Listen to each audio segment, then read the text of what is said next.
Tema kita sepanjang minggu ini adalah Wahyu Yesus Kristus. Ya. Mengapa temanya Wahyu Yesus Kristus? Karena itulah nama dari kitab Wahyu. Wahyu Yesus Kristus. Wahyu yang diberikan kepada Yesus, wahyu tentang Yesus Kristus, dan juga wahyu yang disampaikan oleh Yesus kepada umat-umatnya di akhir zaman ini. Ada banyak pertanyaan yang muncul tentang kitab Wahyu, ya, dan pertanyaan yang paling sering adalah, dapatkah kitab Wahyu dipahami? Karena di dalamnya begitu banyak lambang-lambang yang bisa membingungkan, sehingga begitu banyak penafsiran, dan akhirnya umat Tuhan justru menjauh dari kitab Wahyu. Ya, ada dua kitab yang mungkin tidak disukai oleh orang Kristen, Daniel dan Wahyu. Nah, saudara sekalian yang terkasih dalam Tuhan, kita kenal orang ini, Mark Twain. Dia hidup tahun 1835 sampai 1910. Ada apa dengan tokoh yang terkenal di dunia ini? Dia adalah seorang penulis yang sangat terkenal. Ada banyak tulisan-tulisannya yang digemari oleh orang-orang di dunia ini. Ya. Dan salah satu tulisannya atau surat-suratnya yang nilainya sangat mahal ternyata adalah sebuah surat, sebuah surat yang ditulis untuk putrinya pada tahun 1875. Surat ini, saudara sekalian, ketika ditulis dan diberikan kepada istrinya, yang menghargai hanya putrinya, ya. Surat yang diberikan kepada putrinya tahun 1875. Yang menghargai, yang menganggap surat itu berharga hanya putrinya. Orang lain mungkin tidak menghargainya. Tetapi ketika tahun 1991 surat itu dilelang, sangat mengejutkan. Harganya, saudara sekalian, sebuah surat seharga $33.000 Amerika. Sangat mahal.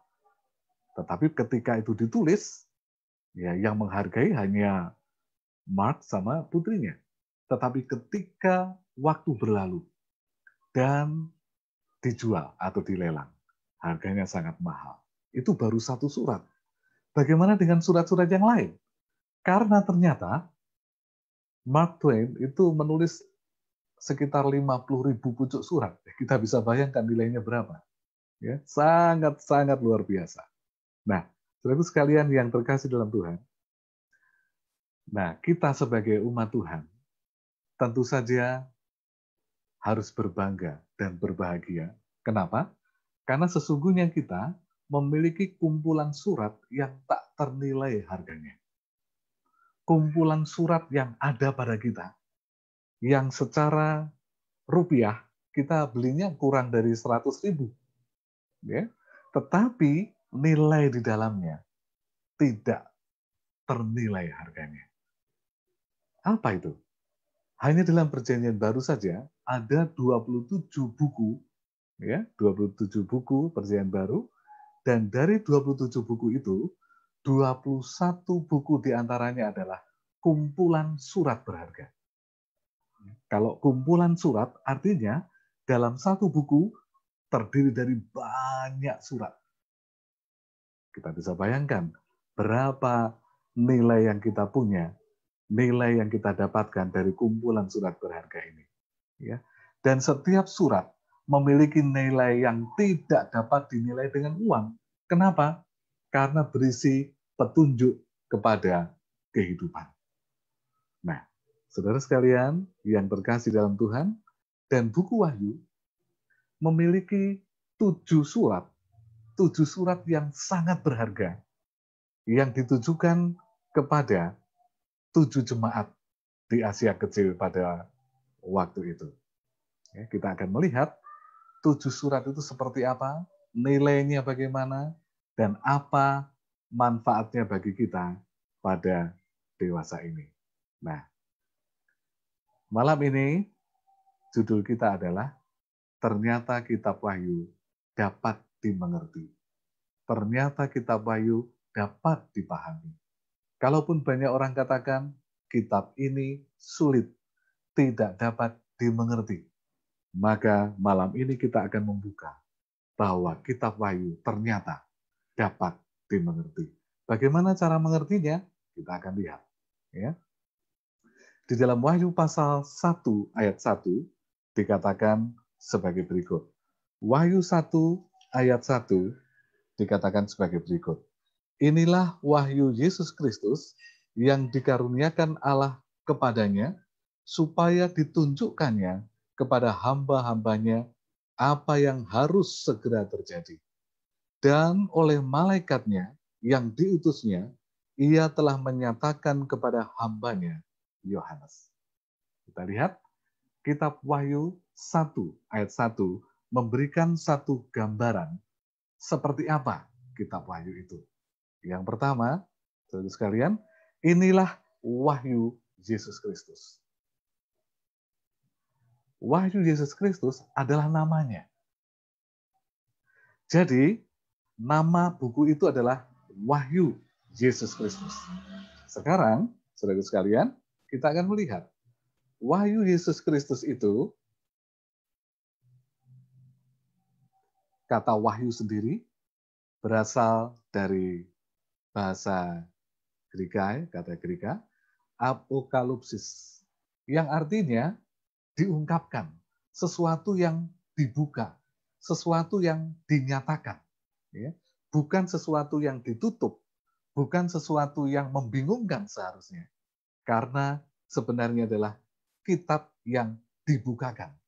Nah, kalau kita membuka referensinya, yang terdapat dalam Wahyu 22 ayat 10, di sana dikatakan, Wahyu 22 ayat 10, jangan memeteraikan perkataan-perkataan nubuat dari kitab ini, sebab waktunya sudah dekat. Kita lihat, waktunya sudah dekat. Bukan waktu untuk menutup kitab Wahyu.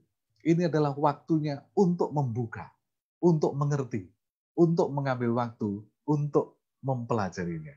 Baik, sekarang inilah proses penulisannya.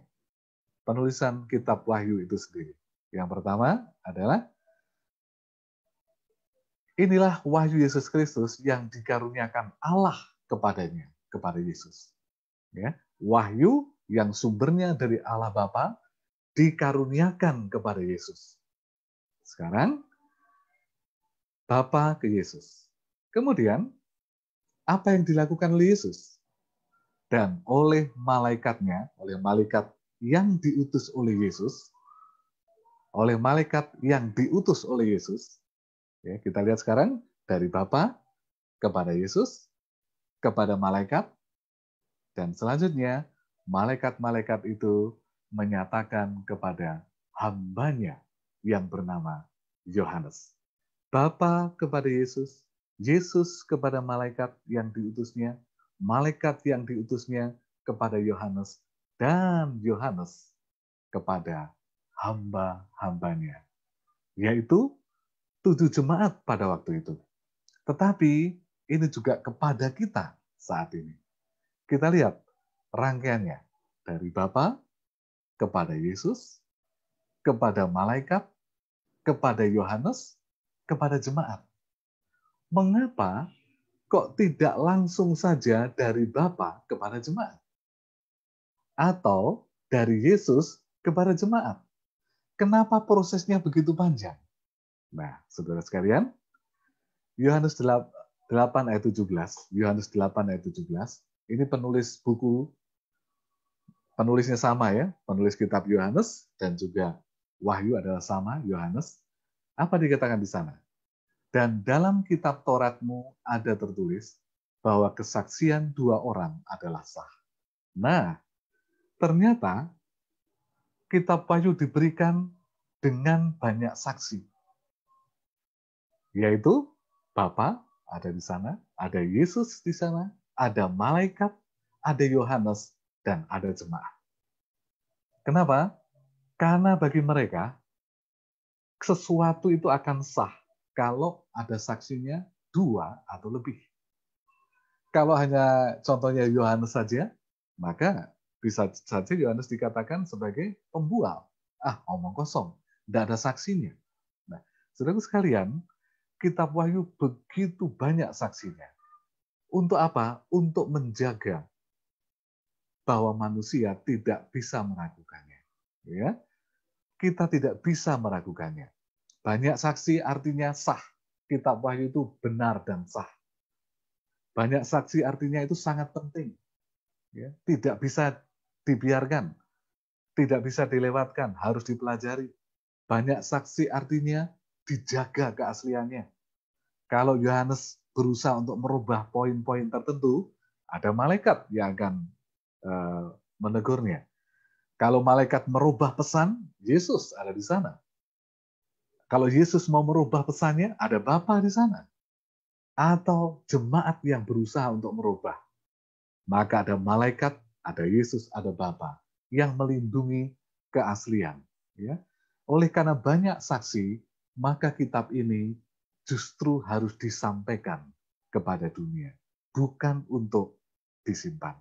Ya, itulah sebabnya dalam Wahyu 1 ayat 11, perintah dari malaikat kepada Yohanes adalah, tuliskanlah.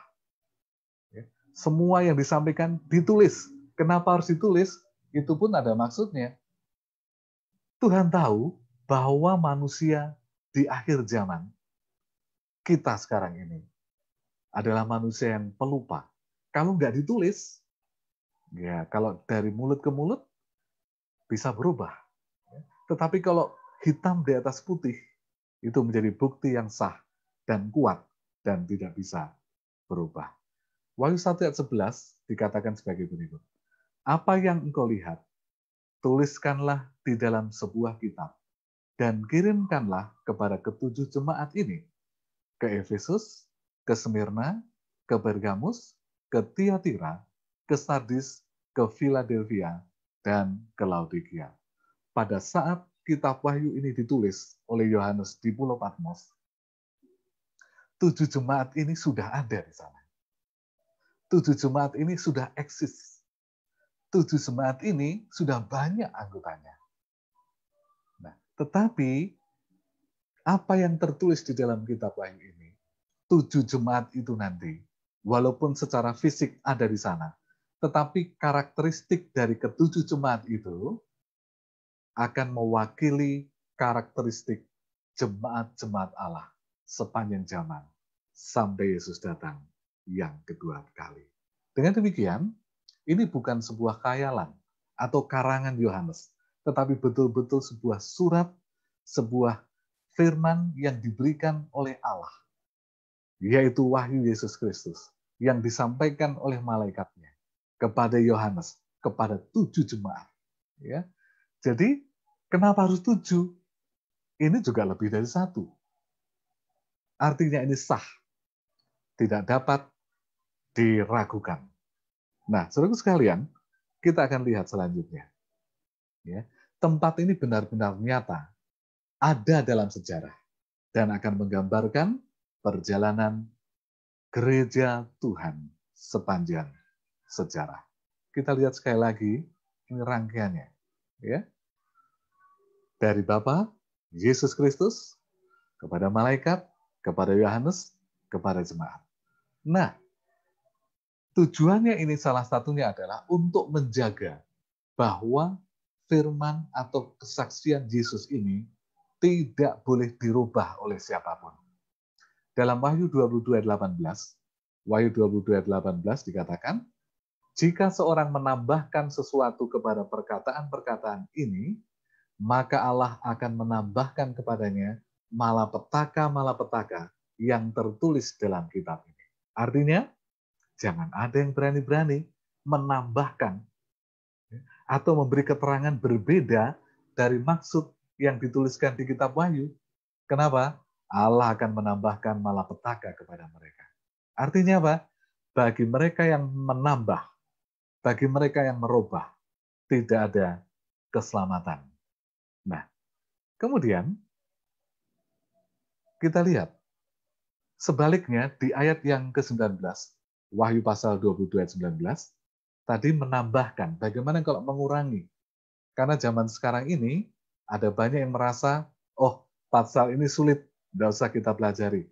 Oh yang ini kok nggak cocok dengan doktrin gereja kita ya, nggak usah kita lewatkan saja.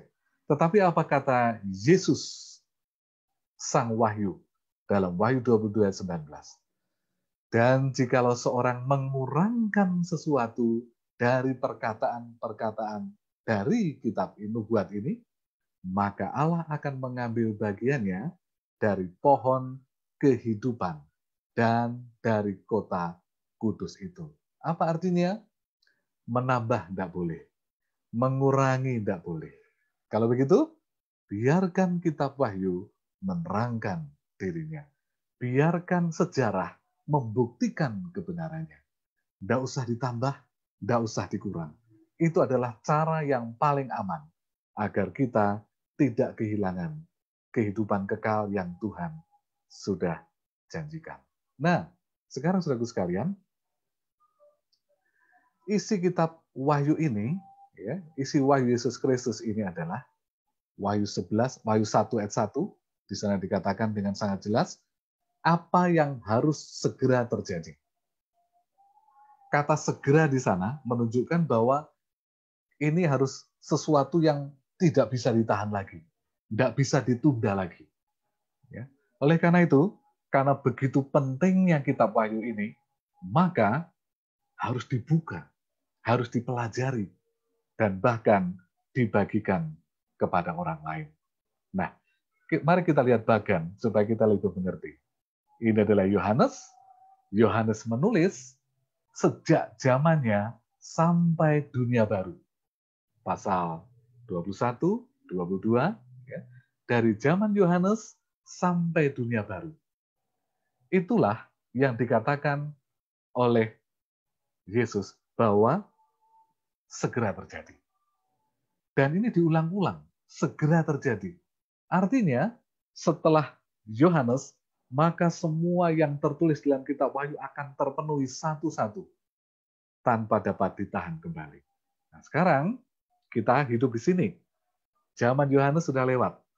Bagi kita, saudaraku sekalian, ketika kita belajar hari ini kitab Wahyu, kita mempelajari sejarah mulai zaman Yohanes. Kemudian, tetapi kita tidak hanya mempelajari sejarah, kita juga mengharapkan melihat penggenapan-penggenapan nubuatan dari sekarang sampai dunia baru. Yang kedua adalah isi dari Wahyu Yesus Kristus adalah yang pertama tadi harus segera terjadi. Semua peristiwa yang segera akan terjadi. Tetapi yang kedua, di pasal yang ketiga, ditekankan kembali. Semua yang segera terjadi itu sudah dekat. Di zaman Yohanes sudah dekat. Di zaman kita lebih dekat lagi. Ya, sangat dekat dengan dunia yang baru. Dengan demikian, kita hidup benar-benar di akhir zaman, di akhir periode sejarah dunia ini. Sekarang, saudaraku sekalian, nubuatan kitab Wahyu adalah sejarah. Ya. Ada beberapa nubuatan. Yang pertama adalah yang telah terjadi. Nah, untuk apa kita mempelajari yang telah terjadi? Kenapa harus kembali sampai zaman Yohanes? Ternyata ada tujuannya. Semua sejarah yang telah terjadi sebelum kita disediakan bagi kita untuk pelajaran.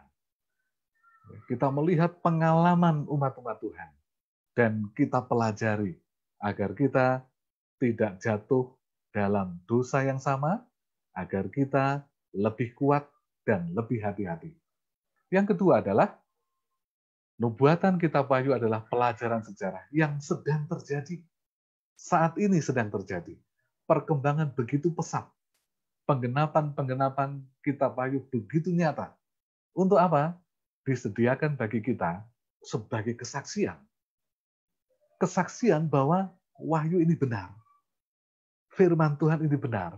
dan kita sampaikan kepada orang lain bahwa kita hidup betul-betul di ujung sejarah dunia ini. Nah, tetapi bagian yang ketiga adalah kitab Wahyu juga berisi peristiwa-peristiwa yang akan terjadi. Belum terjadi sampai saat ini. Tetapi dengan melihat bahwa semua peristiwa yang terjadi benar dan tepat, yang sedang terjadi benar dan tepat, maka ketika kita melihat ke masa depan, kita juga yakin bahwa semua akan terjadi dengan benar dan tepat. Ya. Jadi, nubuatan kitab Wahyu yang belum digenapi, disediakan bagi kita untuk memperhatikannya, untuk menerimanya dengan iman, bahwa semuanya benar-benar segera akan terjadi. Peristiwa-peristiwa masa depan dalam Alkitab adalah sama pastinya dengan peristiwa-peristiwa yang telah digenapi di masa lalu. Itulah sebabnya gereja kita mendasarkan pemahaman Alkitab secara historis, berdasarkan sejarah, dan sejarah membuktikan kebenaran Alkitab tersebut. Baik, sekarang, saudara sekalian, tadi dikatakan bahwa isi kitab Wahyu Yesus Kristus adalah apa yang segera terjadi, dan juga waktunya sudah sangat dekat. Sudah sangat dekat dibandingkan dengan zaman Yohanes. Kita sudah amat sangat dekat. Dan semakin hari semakin dekat dengan waktu itu. Ya, itulah sebabnya kalau kita membaca di dalam Wahyu pasal 22 ayat 20, Wahyu 22 ayat 20 dikatakan sebagai berikut. Ia yang memberi kesaksian tentang semuanya ini berfirman, "Ya, aku datang segera." Kemudian Yohanes yang menuliskan dengan tangannya menjawab, "Amin, datanglah Tuhan Yesus." Yesus katakan, "Aku datang segera." Yohanes menyambut, "Amin, datanglah Tuhan Yesus." Saudara sekalian, kita benar-benar ada di ujung sejarah. Yesus segera datang. Bagaimana caranya memahami buku Wahyu? Tadi kan di awal kita katakan, kalaupun orang menyampaikan buku Wahyu tidak perlu dipelajari karena sulit untuk dimengerti. Sekarang kita akan menunjukkan bahwa kitab Wahyu sendiri menunjukkan bahwa buku ini dapat dipahami. Caranya bagaimana? Caranya adalah, mari kita baca satu ayat yang sangat penting di dalam Wahyu pasal 1 ayat 3. Wahyu 1 ayat 3 dikatakan sebagai berikut. Berbahagialah ia yang membacakan dan mereka yang mendengarkan kata-kata nubuat ini dan yang menuruti apa yang ada tertulis di dalamnya. Sekali lagi diulang, sebab waktunya sudah dekat. Apa dikatakan di sana? Berbahagia, waktunya sudah dekat. Siapa mereka? Membaca, mendengar, menuruti. Kita akan lihat satu-satu. Apa yang dimaksud dengan membaca? Saudaraku sekalian, kata membaca di sana berasal dari kata Yunani, ya, anagenesko, yang artinya mencari tahu, untuk mencari tahu. Tidak hanya sekedar mencari tahu, tetapi untuk mempelajarinya. Jadi, ternyata tidak hanya sekedar membaca, tetapi kita betul-betul membaca untuk mencari tahu. Kita sungguh-sungguh untuk mempelajarinya. Ya. Bahkan dikatakan arti selanjutnya adalah membaca dengan penuh perhatian. Semua orang bisa membaca pada umumnya. Bahkan ada yang membaca cepat. Ya. Tetapi dalam mempelajari kitab Wahyu, yang dibutuhkan bukan kecepatan membaca, tetapi bagaimana mengerti bagian demi bagian dari kitab itu. Memperhatikan dengan penuh seksama, tentu saja dengan pertolongan Roh Kudus. Ya. Jadi, apa yang dapat kita lakukan untuk memahami kitab Wahyu? kita membacanya, mencari tahu, mempelajari dengan sungguh-sungguh, penuh dengan perhatian, dan tentu saja memohon tuntunan dari kuasa Roh Kudus. Yang kedua adalah ternyata tidak cukup hanya membaca. Kenapa? Karena kita memiliki pengetahuan yang terbatas juga. Kita perlu keterangan dari orang lain yang di bidangnya. Ya. Sehingga apa yang kita baca dapat kita mengerti lebih baik lagi. Itulah sebabnya di bagian yang kedua dikatakan, mereka yang berbahagia adalah yang mendengarkan kata-kata nubuatan ini. Ya. Dan kata mendengar tidak hanya sekedar mendengar, atau sambil mendengar, sambil lalu. Ya, itu berasal dari kata Yunani, akouo, yang artinya to hear, to understand. Ya. Mendengar untuk mengerti. Jadi hampir sama dengan membaca tadi, membaca untuk mengerti. Berusaha mencari banyak sumber untuk mengerti. Nah, mendengar juga begitu. Mendengar untuk mengerti. Tidak hanya kewajiban untuk mendengar atau duduk di sebuah gereja atau di pertemuan hanya mendengar. Tapi kita berusaha mendengar, mencari poin-poin penting dari apa yang kita dengar tersebut. Nah, saudaraku sekalian, apalagi yang membuat wahyu dapat dimengerti? Membaca sangat penting. Mendengarkan keterangan orang yang di bidangnya sangat penting. Tetapi ketika apa yang kita baca dan apa yang kita dengar tidak kita lakukan, maka itu tidak bertahan lama. Dalam waktu singkat itu akan lenyap, ya, akan dibawa angin, akan hilang dari benak kita. Dan kata menuruti di ayat ini berasal dari kata Yunani tereo, yang berarti by extension to withhold, ya, keeping the eye upon. Artinya apa? Betul-betul menuruti, melakukan sesuai dengan apa yang kita baca, sesuai dengan apa yang kita dengar. Apa masalahnya? Banyak orang bertindak tidak sesuai dengan yang dibaca dan didengar. Ya. Tetapi kitab Wahyu akan betul-betul kita mengerti kalau selain kita baca, kita mendengar dari sumber yang lebih tahu dari kita, perlu kerendahan hati untuk menerima itu, dan dengan lapang dada, dengan kerendahan hati pula, kita menuruti apa yang tertulis di dalamnya. Itulah Wahyu 1 ayat yang ketiga. Kita dapat memahami kitab itu dengan pertolongan Roh Kudus. Nah, dapatkah kitab Wahyu dipahami? Jawabannya adalah iya. Caranya bagaimana? Kita ulang kembali.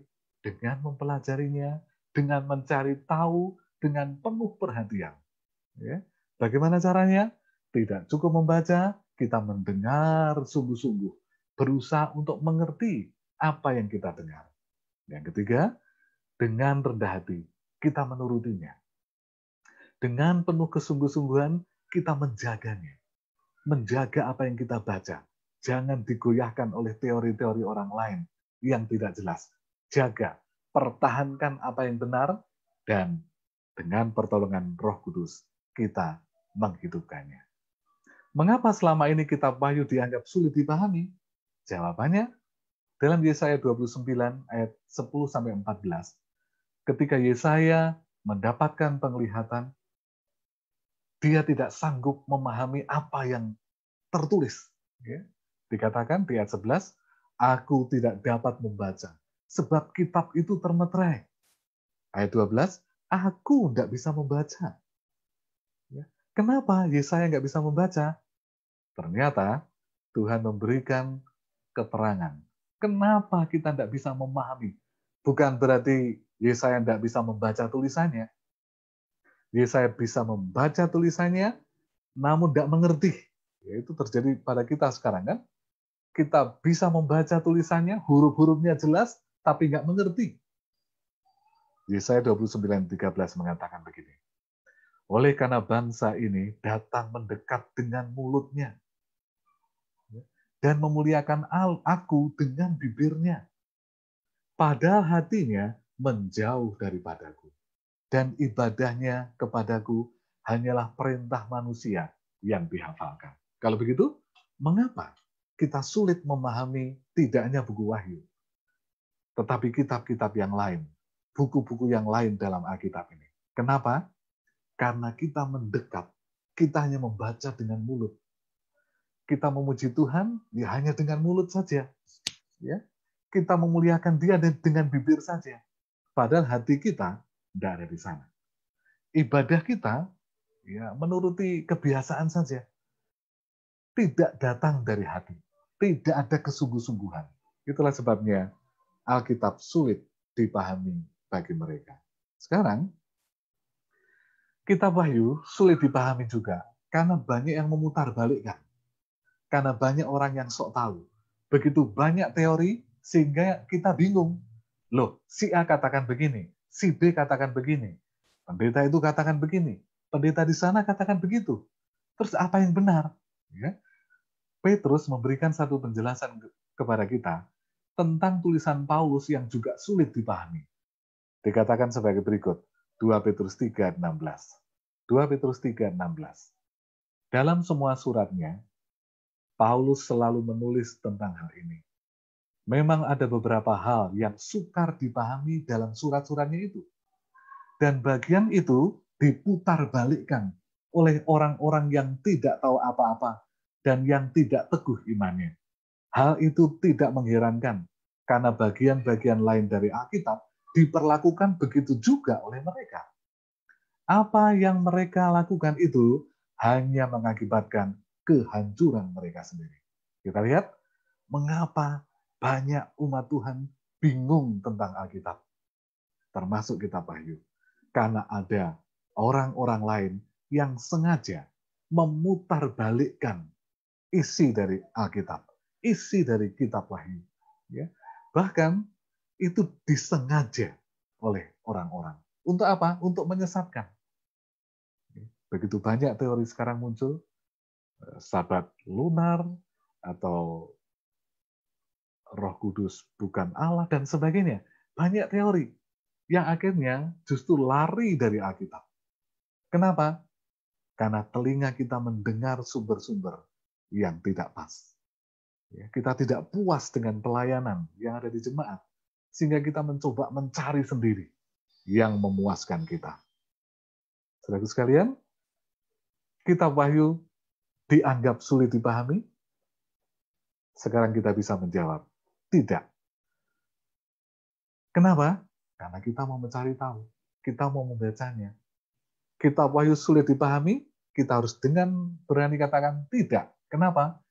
Dengan kerendahan hati, kita mau mendengar mereka yang lebih mengerti. Kitab Wahyu sulit dipahami? Tidak. Kenapa? Karena kita mau menuruti apa yang sudah kita baca dan apa yang kita sudah dengar dengan sungguh-sungguh. Nah, sekarang saudaraku sekalian, mari kita melihat kenapa salah satunya Wahyu itu sangat sulit untuk dipahami.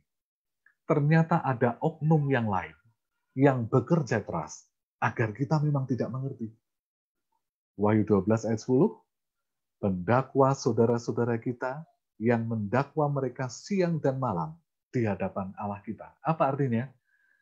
Iblis atau kuasa kejahatan siang dan malam membuat kita untuk bingung.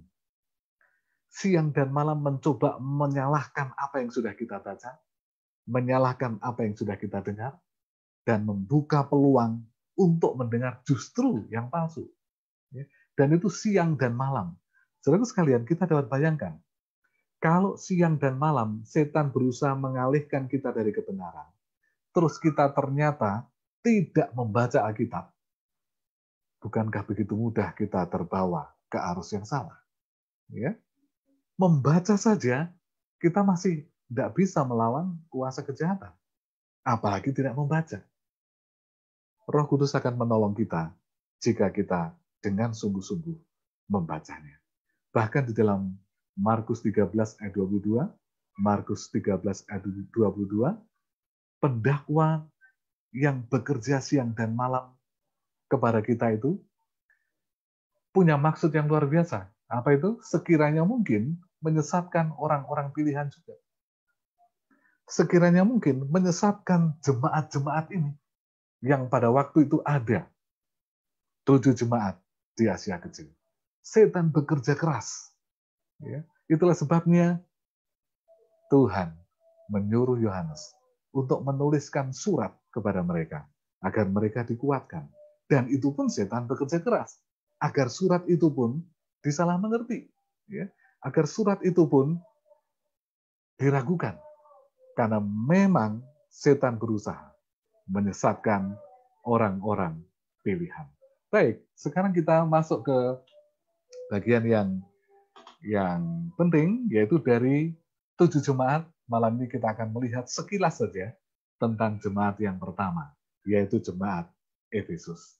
Saudara sekalian, jemaat Efesus ini memiliki satu keistimewaan yang luar biasa. Kalau kita membaca dalam Wahyu pasal 2, ayat 2 dan 3, Yesus memuji jemaat ini. Dan pujian Yesus luar biasa. Bukan berarti Yesus memuji asal jemaat Efesus senang, tapi itulah keadaan jemaat Efesus. Apa yang Yesus katakan tentang jemaat ini? Kita lihat. Yang pertama, itu dalam Wahyu 2 ayat 2 dan 3 ya. Kalian sudah bekerja keras. Kalian tabah sekali. Kalian tidak memberi hati kepada orang jahat. Ya. Kemudian, kalian menguji pembohong yang mengaku rasul. Kalian sabar menderita karena aku. Kalian tidak putus asa. Kalian memiliki ajaran yang benar dan menolak ajaran Nikolaus. Itulah pujian yang diberikan oleh Yesus. Jemaat yang bekerja keras dalam pelayanan. Jemaat yang sangat tabah. Jemaat yang tidak memberi hati kepada hal yang jahat. Jemaat yang selalu menguji setiap ajaran yang datang. Bahkan ajaran yang dibawa oleh orang yang mengaku rasul pun diuji dulu. Cocok nggak dengan Alkitab? Kalau enggak, ditinggalkan oleh jemaat Efesus. Mereka juga sabar menderita. Banyak aniaya yang dialami oleh jemaat Efesus. Tapi mereka sabar. Ya. Mereka tidak pernah putus asa. Dan mereka berani menolak ajaran Nikolaus. Nanti kita akan pelajari apa itu ajaran Nikolaus. Ajaran yang tentu saja menyesatkan. Sekarang, mari kita lihat selanjutnya. Ya. Jemaat ini begitu sempurna. Jemaat ini tidak ada cacatnya. Itulah sebabnya, saudara sekalian,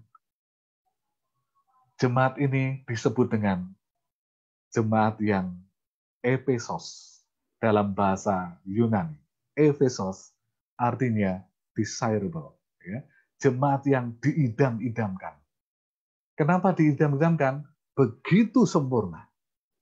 Jemaat yang dirindukan. Kenapa dirindukan? Sesuai dengan apa yang dikehendaki Yesus. Betul-betul jemaat yang hebat. Nah, jemaat ini juga, saudara sekalian, ini adalah zaman rasul-rasul atau orang Kristen generasi pertama. Jadi kita bisa membayangkan ya, mereka adalah generasi pertama. Kristen generasi pertama. Kita pernah mendengar begini, kalau ada orang berbicara, Bapak generasi keberapa dari Advent? Oh, saya sudah generasi keempat. Saya generasi ketiga. Saya generasi kedua. Saudara sekalian, generasi kedua, generasi ketiga, generasi keempat tidak akan mengalahkan, tidak bisa mengalahkan setianya umat-umat Tuhan generasi pertama. Mereka betul-betul teguh, ya. Mereka betul-betul dekat dengan Tuhan. Nah, saudara sekalian, jemaat Efesus adalah zaman rasul-rasul. Nah, jemaat itu menggambarkan satu gambaran karakter jemaat yang eksis antara tahun 31 sampai 100 setelah Masehi. Ya. Kemudian, jemaat yang paling dalam jatuh dan celaan paling keras. Memang sempurna, tetapi kita akan melihat nanti selanjutnya.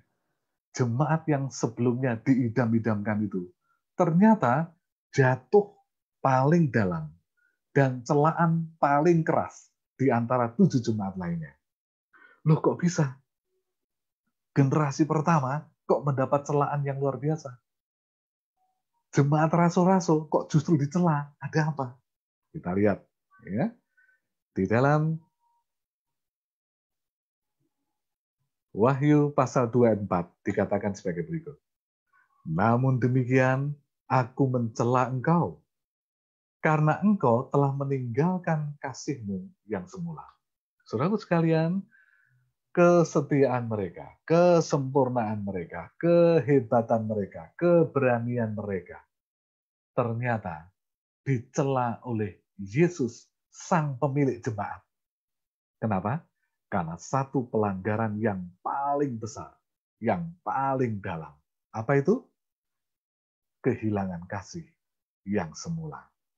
Saudaraku sekalian, bagaimana bisa jemaat ini kehilangan kasih? Bukankah mereka menolak ajaran palsu? Bukankah mereka setia melayani? Kok bisa kehilangan kasih? Ya, mari kita lihat selanjutnya. Wahyu 2 ayat yang kelima. Hilangnya kasih adalah dosa yang serius dan dicela dengan sangat keras. Wahyu 2 ayat 5 dikatakan, ingatlah betapa dalamnya engkau telah jatuh. Oleh karena itu bertobatlah dan lakukanlah lagi apa yang semula engkau lakukan. Ternyata saudaraku sekalian, mereka kehilangan kasih yang mula-mula. Dan ini amarannya, jika tidak demikian, aku akan datang padamu dan aku akan mengambil kaki dianmu dari tempatnya, jikalau engkau tidak bertobat. Luar biasa ini. Kaki dian, penyertaan Tuhan, akan diambil dari jemaat Efesus kalau tidak bertobat. Apa dosanya? Kehilangan kasih. Kehilangan kasih yang mula-mula. Inilah sepintas dari Efesus. Efesus adalah kota perdagangan paling penting di Asia pada waktu itu. Penduduk pada waktu itu sekitar 400.000 sampai 500.000. Nah, ternyata kota Efesus bukan kota yang baru di zaman Yohanes. Kota ini sudah ada sejak 1000 tahun sebelum Yohanes. Jadi, ini adalah kota tua. Ya. Nah, di kota itu ada kuil pemujaan Dewi Diana atau Dewi Artemis. Nah, Dewi Diana dan Dewi Artemis itu seperti apa? Nah, ini Efesus zaman sekarang ya. Tetap masih ada sampai sekarang. Inilah patung dari Dewi Diana atau Dewi Artemis yang disebut dengan Mother of All, bunda dari semuanya. Ya. Itulah sebabnya digambarkan dengan banyak, dengan banyak payudara, yang artinya dia dapat memberi kehidupan bagi semuanya. Mother of all. Ya. Ini ada di kota Efesus. Nah, kemudian apa yang dikatakan oleh mother of all ini? Ya, I am the mother without spouse. Ya. Dia seorang ibu, tetapi tidak ada pasangannya. Dia benar-benar ibu yang asli. Ya. Dan semua manusia adalah anak-anaknya. All are my children. Itu ajaran dari Dewi Diana. Ya. Nah, saudara sekalian, kita lihat sekarang Dewi Diana ini, atau disebut juga Artemis, atau juga Dewi Isis. Ya. Dia juga adalah Queen of Heaven, dan banyak sebutan yang lainnya. Nah, Dewi Diana inilah yang menjadi panutan orang-orang Efesus pada waktu itu. Kalau di Asia Kecil, saudara sekalian, Dewi Diana digambarkan dengan berbagai bentuk. Ada yang disebut dengan Black Madonna, ya. Ini dipuja bahkan di Eropa dan Asia Kecil. Ini juga Dewi Artemis, sesembahan orang Efesus pada waktu itu. Sekarang pertanyaannya, apakah jemaat Efesus jatuh pada penyembahan berhala? Jawabannya tidak. Jemaat Efesus tidak jatuh pada penyembahan berhala. Mereka kuat. Mereka tidak terpengaruh dengan ajaran-ajaran palsu atau penyembahan berhala.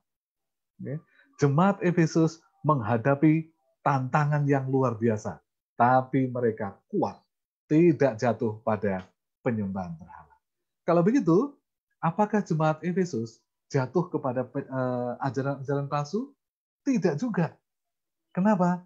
Mereka berani melawan ajaran palsu. Wahyu 22, orang-orang yang mengaku dirinya rasul padahal bukan. Sudah kalian uji dan kalian dapati bahwa mereka pembohong. Mereka menguji setiap ajaran dan berani menolak nabi-nabi palsu. Mereka tidak jatuh pada ajaran palsu. Kalian membenci perbuatan para pengikut Nikolaus, yang aku benci juga. Mereka tidak jatuh pada ajaran palsu. Nah, kalau begitu, apa dosa mereka? Dosa mereka adalah kehilangan kasih. Kok bisa hilang kasihnya? Kan bekerja keras, tabah, tidak memberi hati pada orang jahat, menguji pembohong, sabar menderita, tidak pernah putus asa, memiliki ajaran yang benar. Kok bisa kehilangan kasih? Apa yang menyebabkan? Ternyata, saudaraku sekalian, kalau kita kembali ke Wahyu 1 ayat 3, dikatakan sebagai berikut. Berbahagialah ia yang membacakan, mereka yang mendengarkan kata-kata nubuat ini, dan yang menuruti apa yang tertulis di dalamnya, sebab waktunya sudah dekat. Apa dosa mereka? Dosa mereka adalah tidak membaca, tidak mendengar lagi. Sehingga penurutan mereka hanya sebuah kebiasaan. Kok bisa? Jemaat yang setia itu didakwa siang dan malam. Untuk apa? Walaupun pelayanan mereka hebat, tapi melupakan membaca firman untuk dirinya sendiri. Mungkin mereka mengajarkan firman Tuhan, tapi tidak mengisi diri sendiri dengan firman Tuhan. Mungkin mereka mendengar, tapi mereka tidak mendengar untuk kebutuhan pribadinya. Saudara sekalian, kita juga bisa jatuh seperti jemaat Efesus.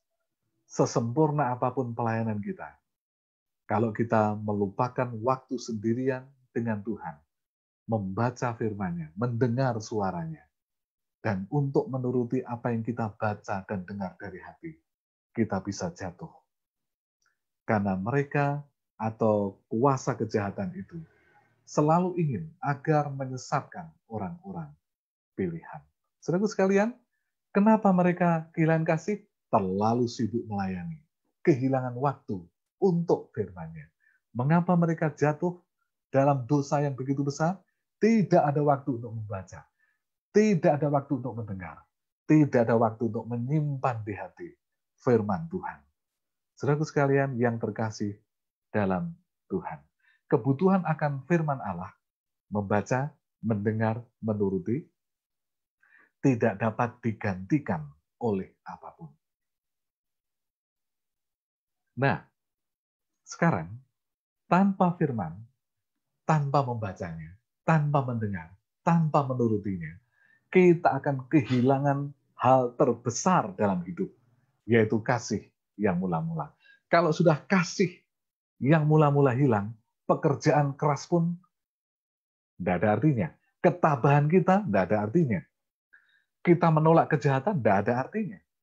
Kita menolak ajaran palsu tidak ada artinya. Kita sabar menderita, tidak ada artinya lagi. Kita tidak putus asa, kita punya ajaran benar, tidak ada artinya. Karena kasih yang mula-mula, yang dikehendaki oleh Yesus, hilang dari kehidupan kita. Sebagai penutup, ini adalah sebuah Alkitab. Alkitab yang ditemukan, ya, yang dimiliki oleh tentara yang terlibat dalam perang dunia. Dan memang di dalam perang dunia pertama dan kedua, begitu banyak cerita tentang keajaiban Alkitab. Kebanyakan cerita itu mengatakan bahwa kitab-kitab ini kecil ukurannya dan disimpan di saku baju. Ketika mereka menghadapi peperangan dan tertembak, maka mereka selamat, tidak terluka sama sekali. Kenapa? Karena peluru yang mengenai Alkitab di sakunya. Ya, di sakunya. Ada sebuah kisah seorang pemuda dari Amerika yang ditugaskan di Vietnam. Dia berangkat dari Amerika dengan sebuah bekal yang diberikan oleh mamanya, yaitu sebuah kitab kecil. Mamanya katakan, anakku, apapun yang terjadi, kapanpun dan dimanapun, kamu harus mengambil waktu untuk membaca Alkitab ini. Kalau engkau sudah membacanya, engkau sudah merenungkannya, apapun yang terjadi padamu, tidak ada masalah. Engkau ada di tangan Tuhan. Dan benar, pemuda itu kemanapun pergi, dia bawa Alkitabnya. Tidur, dia bawa Alkitabnya. Dinas, dia bawa Alkitabnya. Perang, dia bawa Alkitabnya. Suatu kali ketika kelompok yang sedang bertugas dijebak oleh pasukan Vietnam, Vietcong, maka terjadilah pertempuran yang hebat. Dan pasukan Amerika yang kecil ini kalah.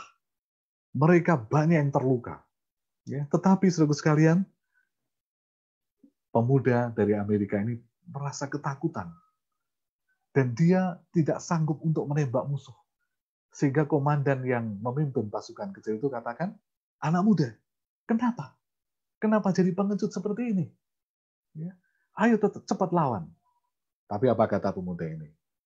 Komandan, mohon maaf. Hari ini saya benar-benar ketakutan. Kenapa? Karena saya tahu kita akan kalah, kita akan mati semuanya. Loh, bukankah selama ini kamu tidak takut mati? Pemuda itu katakan, iya, tetapi saya baru ingat bahwa saya tidak pernah membaca Alkitab yang ada di saku saya ini. Dan betul saudaraku sekalian, ketika pertempuran terjadi dan anak muda itu tertembak, persis di Alkitab yang ada di sakunya. Dia selamat. Dia melarikan diri, beberapa orang dari pasukan itu juga selamat. Dia tidak terluka sama sekali, karena peluru yang ditembakkan pasukan Vietnam tepat di sakunya dan kena pada Alkitab yang dia bawa. Tetapi sayang, dia tidak membacanya. Sehingga ketika sampai di markas, dia merenungkan, seandainya saya mati pada waktu itu, saya tidak akan selamat. Seandainya sekarang pun saya hidup dan tidak mulai membaca Alkitab ini, saya tidak akan selamat. Kalaupun sekarang nyawa saya selamat, tetapi hidup saya belum selamat. Mulai saat itu, dia mulai mencintai Alkitabnya. Ada banyak kisah. Bahkan, saudara sekalian, di tahun-tahun akhir-akhir ini pun, begitu banyak kisah tentang orang selamat karena memiliki Alkitab di sakunya. Di bulan Februari tahun 2014, ada seorang yang bernama Ricky Wagner. Dia adalah seorang sopir bus di Amerika. Ketika ada penjahat yang datang, yang berusaha untuk merampok bis yang dia kendarai, dan tembakan-tembakan terjadi, maka Ricky Wagner selamat. Karena tembakan itu mengenai sakunya, tepat pada Alkitab yang dia punya. Tetapi sayang, kenapa? Alkitab yang di sakunya masih dibungkus plastik rapih, belum pernah dia dibaca. Belum pernah dipelajari. Mungkin hari itu dia selamat nyawanya. Tetapi apakah ada jaminan untuk kehidupan yang kekal? Karena dia tidak pernah membaca di dalamnya. Ada seorang lagi, seorang perwira polisi di Bolivia. Ini terjadi pada tanggal 13 November 2019 tahun lalu. Ya. Perwira polisi itu bertugas untuk menangani demonstran. Ternyata demonstran Bolivia membawa senjata. Ya. Dan tembakan terjadi begitu deras, sehingga perwira polisi ini terkena sebuah peluru kaliber 9 mili. Tepat pada Alkitab yang ada di sakunya. Tetapi, apakah dengan selamat karena Alkitab menjamin keselamatan kepada kehidupan yang kekal? Kalau tidak pernah membaca atau mendengarnya, satu ayat terakhir saya ingin baca, terdapat dalam 2 Timotius 3 ayat 16. 2 Timotius 3 ayat 16. Segala tulisan yang diilhamkan Allah memang bermanfaat untuk mengajar, untuk menyatakan kesalahan, untuk memperbaiki kelakuan, dan untuk mendidik orang dalam kebenaran. Caranya bagaimana? Dibaca, didengar, dan dituruti. Kalau itu yang kita lakukan, maka semuanya akan ada di tangan Tuhan. Wahyu 2 ayat 7. Siapa bertelinga, hendaklah ia mendengarkan apa yang dikatakan Roh kepada jemaat-jemaat. Barang siapa menang, dia akan kuberi makan dari pohon kehidupan yang ada di taman Firdaus itu.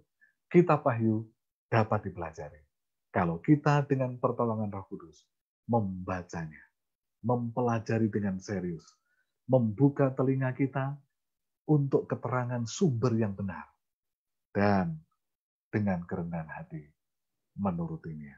Kiranya Tuhan memberkati kita. Amin.